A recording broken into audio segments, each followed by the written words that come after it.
As of yesterday, the news has broken that the US leads in CV.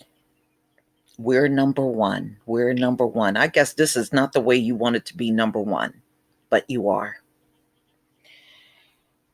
So this is New York Times, March 26, 2020. The US now leads.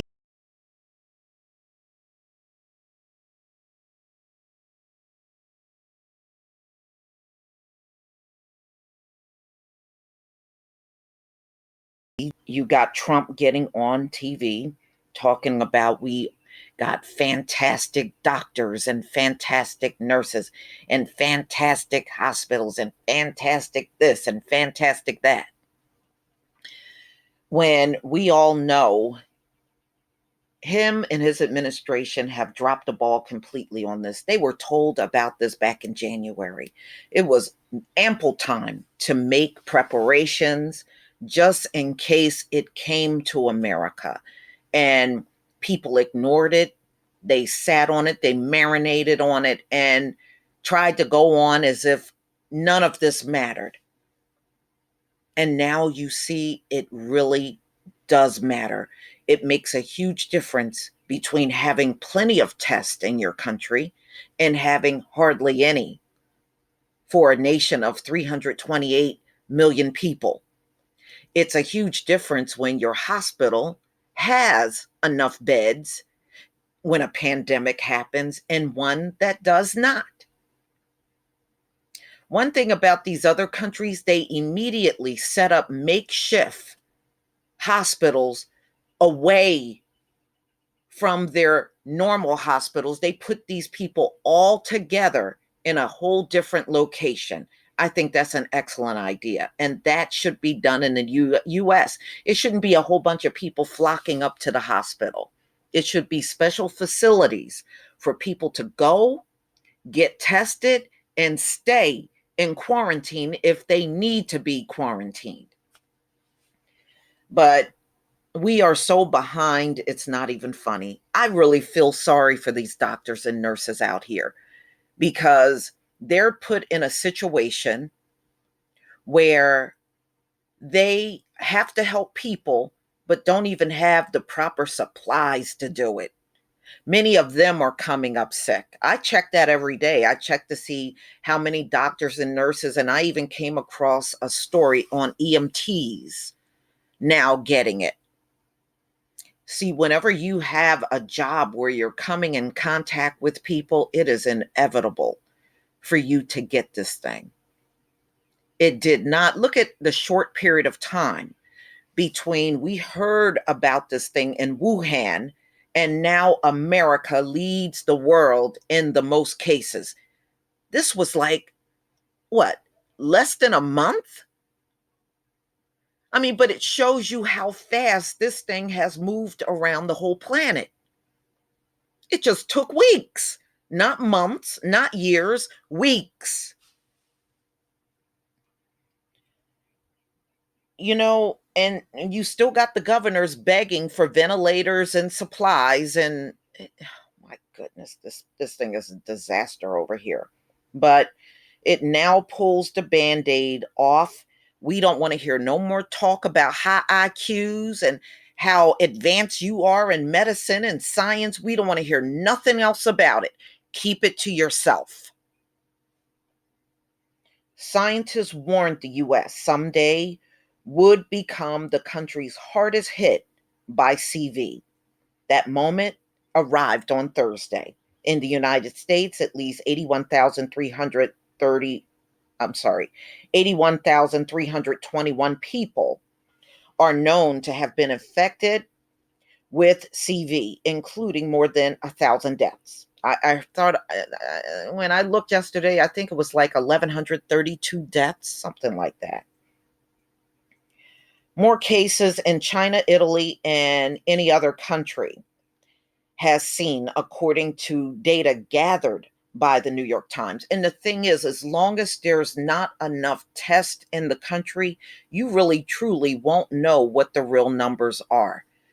Any numbers we're getting now with hardly no test in the country, You are never going to get a true number. At this point, it's been weeks. It could be well over 1 million people walking around with it in the US. You don't know. None of us do. And they are still fumbling on tests.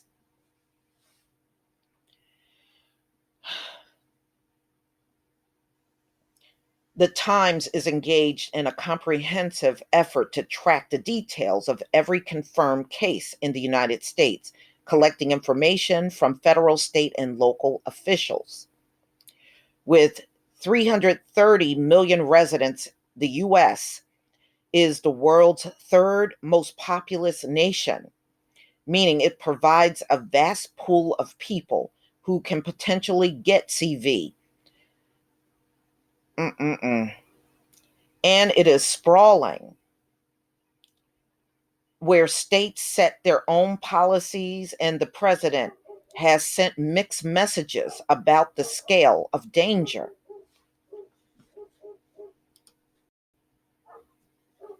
Okay, y'all, it was kind of noisy there, so I had to pause it for a moment. But, you know, over the weeks, Trump has sent so many mixed messages, and it has not helped. He's not a medical expert. He doesn't need to be standing somewhere at a podium telling everybody to, oh, I don't think it's that bad. I think it's a hoax. It's a hoax. Well, you're now number one on the planet with this thing. Is that a hoax too?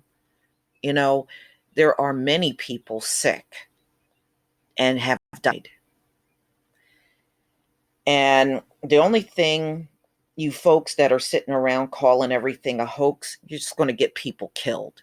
That's what you're going to do with that kind of talk. This world has seen pandemics before. You had the Spanish flu, and it showed you, even when you look at the Spanish flu, people were not prepared for that either. Millions and millions got wiped out on this earth.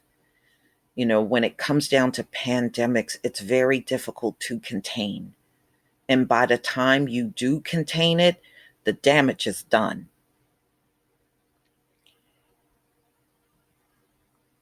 All right. A series of missteps and lost opportunities dogged the nation's response. Among them, a failure to take the pandemic seriously, even as it engulfed China, a deeply flawed effort to provide broad testing for the virus that has left the country blind to the extent of the crisis, and a dire shortage of masks and protective gear to protect doctors and nurses on the front lines. And they're the ones I feel sorry for the most, as well as ventilators to keep the critically ill alive. This could have been stopped by implementing testing and surveillance much earlier. For example, when the first imported case were identified.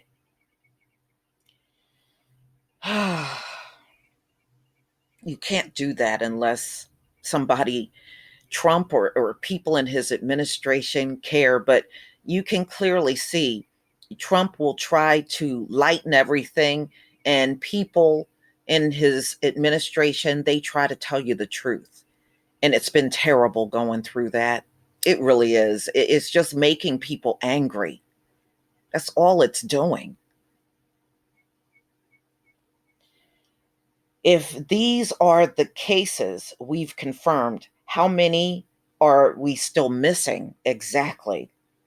China's leader, also, in the beginning, they didn't take it seriously. When Dr. Wen Liang tried to tell them what was going on, they even threatened to arrest that man. So all of these countries have failed, all of them.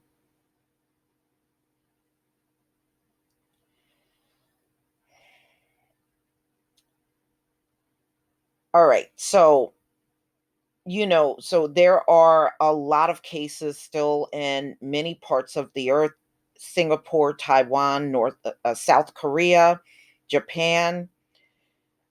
Quickly prepared for the worst. The United States instead remained preoccupied with business as usual. Impeachment, Harvey Weinstein, Brexit, the Oscars. Yeah.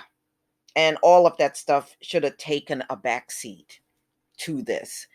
You know, the way I see it, y'all, we came in here a month too late. Everything that we are doing now should have been done at least by the beginning of February.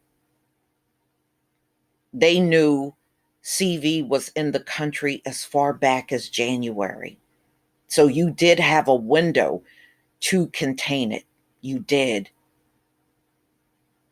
Had a window to really contain this thing. And you think because something is in a different part of the world, it can't impact people here. That is a false misconception. You got people traveling all over the world every single day. Trump administration, for him to believe it was over in China, it couldn't affect us. Even people in his administration is traveling overseas all the time. So how did you believe this could not impact America? He himself has flown overseas. Only a few doctors recognized the threat for what it was. The virus was not influenza, but it had the hallmarks of a 1918 Spanish flu. Relatively low lethality and but very relentless, and we know it's highly contagious. Cell phone videos leaking out of China showed what was happening as it spread in Wuhan. Dead bodies on hospital floors, doctors crying in frustration, rows of unintended coffins outside the crematories. Yeah, you know, and just like Iran, they were showing you bodies after bodies, bodies on, I mean, all over the place at the morgue that have also died from CV. And the person that filmed that got in trouble. See, a lot of these nations are not telling the truth at all.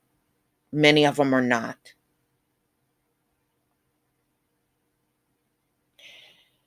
What the cameras missed, in part because Beijing made Western journalists' lives difficult by withholding visas and imposing quarantines, was the slow, relentless way China's public health system was hunting down the virus, case by case, cluster by cluster, city by city. For now, at least, China has contained CV. Trust me, it's going to blow up there again, y'all. It is. But the pathogen has embarked on a grand tour of most countries on earth with devastating epidemics in Iran, Italy, and France. More videos emerge of, the victims, exhausted nurses, and lines of coffins. The US, which should have been ready, was not. This country has an unsurpassed medical system supported by trillions of dollars from insurers, Medicare and Medicaid, armies of doctors, transplant hearts, and cure cancer. Public health systems limping along on tax receipts, kill mosquitoes, and traces that contact of people with sexually transmitted diseases. It has been outmatched by the pandemic. It sure has. It sure has. You know, like I said, these folks have been boasting about high IQs and being smarter than everybody, which we know all that stuff ain't true about you, but you ran around saying this stuff, and now you are caught looking stupid. See, something like this, if you were really as superior in medicine and science as you claim, you should have been leading the world in this. But the world is leading you. There was no Pentagon ready to fight the war on this pandemic, no wartime draft law. There was eventually a White House CV task force, but it has been led by politicians and not medical experts. The CDC is one of the great disease detective agencies in the world, and its doctors have contributed mightily in skirmish against Ebola, Zika, and a number of other health threats, but the agency retreated into silence, almost invisible when this thing started cropping up in the US. Humbled by a fiasco in the I'm sorry, humbled by a fiasco in the failure to produce basic diagnostic testing, and that has been the root cause of everything here in America. Now, at least 160 million Americans have been ordered to stay home in states from California to New York. Schools are closed, often along the bars, restaurants, and many other business. All of these businesses are closed. All of these businesses, some of them have takeout only. Some, they have so few people coming, they have to close. You can't keep these businesses open. Even all of them that are open, they're not getting but so many calls for food. And in my opinion, as this thing continues to get worse in the US, you're going to have to break down and even close a lot of these restaurants that are remaining open. That's just my opinion. Hospitals are coping with soaring numbers of patients in New York City, even as supplies of essential protective gear and equipment dwindle. Other hospitals, other communities fear what may be coming. And that is true. They said New York is coming to other states. The same thing happening in New York is going to happen in other states. And it's damn near happening in Louisiana. I was reading some of the articles out of Louisiana is falling apart, you know, but you can best believe the epicenter is definitely going to move from the north to the south. The good part is some of y'all have a chance to prepare a little better, but as of now, it has been very poor in the US. You would think the US was a third world nation the way they are functioning with this whole thing. You know, and if you look on this map, you can see Africa. Africa got cases, but they are still not spiraling out of control. And they are a lot better prepared because they have dealt with epidemics over the years. So they're not short on supplies.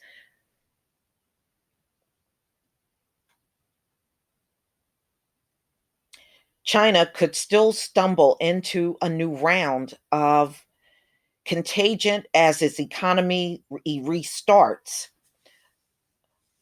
Okay, and they'll be forced to do it all over again. Now, they already told us we will have several waves of this in the US. They already told us. So, this, what we're going through right now, is just the first wave. There'll be another wave. And China, as soon as they restart working, it's going to just spread again. Just look at Amazon. It's spreading all over their warehouses and several. I did a story, 8 warehouses, and they had to close down Kentucky because so many people were coming up positive. See, when you try to keep a workforce going, it's going to eventually devastate the workforce altogether.